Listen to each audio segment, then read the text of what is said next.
new rules for international travellers from UK, Europe and at-risk nations, but not the United States. International travellers from risk countries will have to test at the airport, wait for their results before they can exit. India offers support to Africa to fight Omicron, including supplying made-in-India vaccines.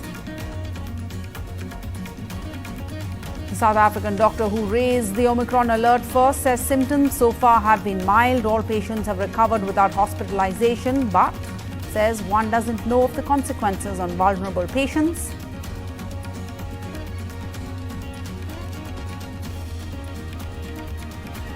Farm laws are passed and repealed without a discussion. 12 opposition MPs are suspended for unruly conduct from the last session. Tamil Nadu reels from unprecedented November rain. Chennai's rain almost 3 times the normal. How is Chennai coping? A special report. And Parag Agrawal, an IIT alumnus, is the new Twitter CEO after Jack Dorsey steps down. Now from Google to Microsoft to Adobe at IBM Palo Alto Networks have Indians at the helm.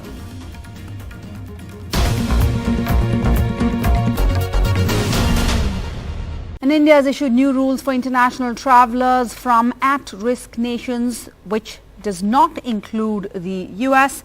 Vishnu Som takes us through what this will mean for travellers arriving at India's international airports when these new travel regulations come into effect from the 1st of December.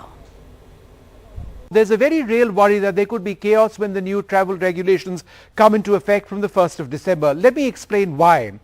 Now, what you're going to see over here, this explainer, pertains primarily to travellers who come to India from countries designated at risk. Now, these are the countries: European nations, including the UK, South Africa, Brazil, Bangladesh, Botswana, China, Mauritius, New Zealand, Zimbabwe, Singapore, Hong Kong and Israel, America missing over there. So let's talk about these countries. Before you arrive, you have to fill and upload both a self-declaration form and a negative RT-PCR test result on the Air Suvidha portal. Once you arrive, you do an RT-PCR test on arrival and cannot exit the airport till your report comes. That could take several hours. What happens next? If you are negative and are allowed to exit the airport, you go into home quarantine for a period of 7 days. You then do a retest RT-PCR on day 8. If you test positive on day 8, then it is strict isolation and genomic tests to identify Omicron. On the other hand, if you test positive at the airport itself upon arrival, your sample is immediately sent for genomic sequencing. You are admitted into an isolation facility from the airport itself. If you are identified with Omicron, once your genetic sequencing comes back, then there is very strict isolation until you get better, a doctor decides. But the bottom line is this: it is absolutely critical for our airports to have the facilities in place to ensure thousands of passengers are efficiently tested and social distancing is maintained. And finally, if you are not from an at-risk nation, you are free to leave, but 5% of travellers may be random tested as well. And Prime Minister Modi urged caution on the new COVID variant as he spoke at the start of the winter session of Parliament. नए variant की खबरें भी हमें और सतर्क करती हैं और सजग करती हैं। मैं संसद के सभी साथियों को भी सतर्क रहने के लिए प्रार्थना करता हूं। आप सभी साथियों को भी सतर्क रहने के लिए प्रार्थना करता हूं, क्योंकि आप सबका उत्तम स्वास्थ्य, देशवासियों का उत्तम स्वास्थ्य ऐसी संकट की घड़ी में हमारी प्राथमिकता है। And India has offered support to Africa to fight the Omicron variant, has expressed solidarity with Africa and assured them that made in India COVID vaccines and medical equipment will be, supplies of Covaxin can be supplied to Botswana. That has been cleared, says the MEA. And Omicron, the new COVID variant first found in South Africa, does not have the same symptoms one would normally see in the Delta variant. That's what the doctor who alerted government scientists to the possibility of this new variant has told NDTV. Dr. Angelique Kodzi, the chairperson of the South African Medical Association, says mild symptoms like fatigue and body ache have been reported, but not the complaints of stuffy noses, and patients who contracted the new strain don't seem to have high temperatures. Yes, we are saying, please don't be at this stage too alarmed that everyone is going to die from this variant. But also, don't just think this type of infection I have will just get better on its own. The same symptoms than you normally will see with the Delta variant. Mm-hmm. What we call mild symptoms is like fatigue. Sort of a scratchy throat. It's not really a sore throat. Nothing with the nose really going on. They're not complaining any of with stuffy noses. And what we call body aches and pains and a bit of a headache. Yes. We're not disputing the transmissibility. We think it is maybe, for now it's difficult for me, that's a clinician, to say it's worse than the Delta variant. The severity of the disease, it depends on, and I think this is where the whole confusion or the whole hype is coming in. Because of the 30-odd mutations it's got, people don't know what to do with this virus. They don't know what's going to happen going forward. We can only say to you what we are currently experiencing. And so within the next 2 weeks from now on, we will know with the data that we would then have, is it escaping the vaccine? The primary healthcare level, and even in the rate of hospitalization, you're not seeing a surge similar to the surge we're seeing of cases. So hopefully that may be a silver lining. That might. And it might stay like this. And it might change within the next 48 hours. One step back and let us just see what is going to happen before everyone go into a hype, closing borders, affecting other people's lives. And now there are reports of 2 cases of COVID being reported in Karnataka after passengers arrived from South Africa. But let's go across to my correspondent who is confirming first and foremost that this is not a case of Omicron. These are cases of the Delta variant. But coming to virulency, they have not been able to give a specific answer. They have sought about a week's time. Nevertheless, in Karnataka already the TAG committee has met yesterday, and we have taken some precautionary measures, especially those who travel, who embark from these destinations from where the new variant has started. We would like to do a RT-PCR test again on their arrival. Across to my colleague MS Shrija. Shrija, there's a looming threat of Omicron variant entering the country. The WHO chief scientist told us on Sunday that it is inevitable and likely to happen soon. But as of now, I just want to confirm these cases reported in Karnataka have nothing to do with Omicron. Is that correct? Well, it was just today Dr. K. Sudhakar, who's the Minister for Health, he did, of course, say that he's not in a position to confirm in terms of Omicron variant, but however, he is in touch with the ICMR and the central government officials.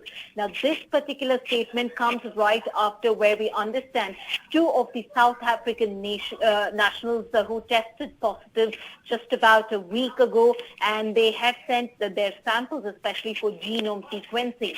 While one of the South African nationals' testing came out to be in terms of the Delta variant, what we understand at the moment is that another person's test results are still awaited. But at the moment, Dr. K. Sudhakar has confirmed to say that it's not really Delta variant, considering the fact it's way different from that particular existing Delta variant. So what really remains to be seen, and we have to wait and watch out for, of course, just like how you pointed out, there is a huge threat of as far as Omicron variant is concerned. But right now, we still do not have a confirmation. Now, that confirmation is still awaited from the ICMR officials with respect to the Karnataka sampling, which was sent for genome sequencing.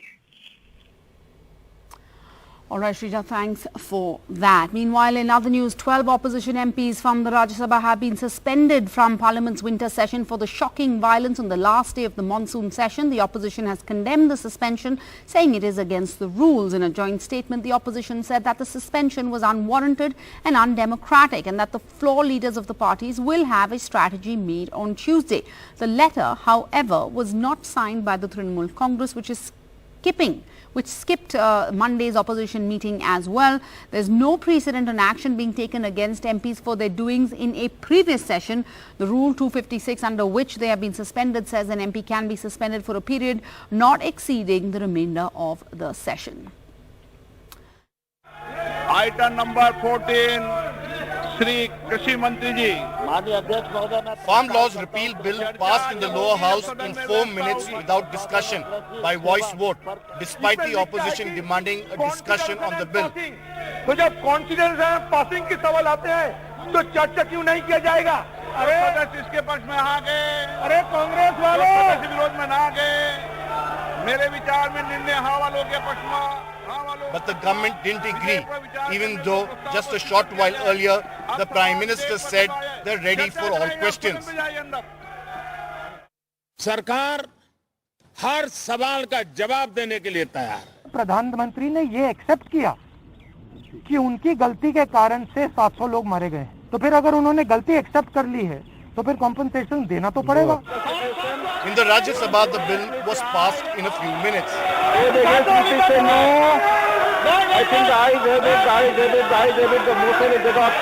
सत्ता पक्ष भी जब इसके लिए तैयार हो गया तो मैं समझता हूँ ये विषय रिपील करने का सर्वसम्मत विषय था. डिस्कशन हो सकता था, चर्चा हो सकती थी, लेकिन जाहिर है कि ये सरकार चर्चा नहीं चाहती. The government managed to pass the very important bill on the very first day of Parliament without any discussion, as the opposition stood divided in Parliament. Both the Congress and the Trinamool Congress demanded the same, discussion on the Farm Laws Repeal Bill. But both the parties protested separately, both inside and outside the House. सरकार नहीं है, सरकार तैयार नहीं है, इसलिए हम लोग इसको प्रोटेस्ट कर रहे हैं. Even the opposition party strategy meeting called by the Congress in the morning, only 11 parties attended it, while the Trinamool Congress, the Samajwadi Party, RJD stayed away, exploding cracks in the opposition unity. This is one of the fastest repeals that we have seen in recent times, but clearly the focus will be on whether Parliament will function. With an opposition disunited, clearly the government wants to take the upper hand. But the fact remains that with the suspension of opposition MPs, whether all will go smooth now. With camera person Sashikant, Sunil Prabhu, NDTV. We're going to go in for a short break. After that, a big story coming out of the world of technology. An Indian IIT alumni takes over as the CEO of Twitter. Stay tuned.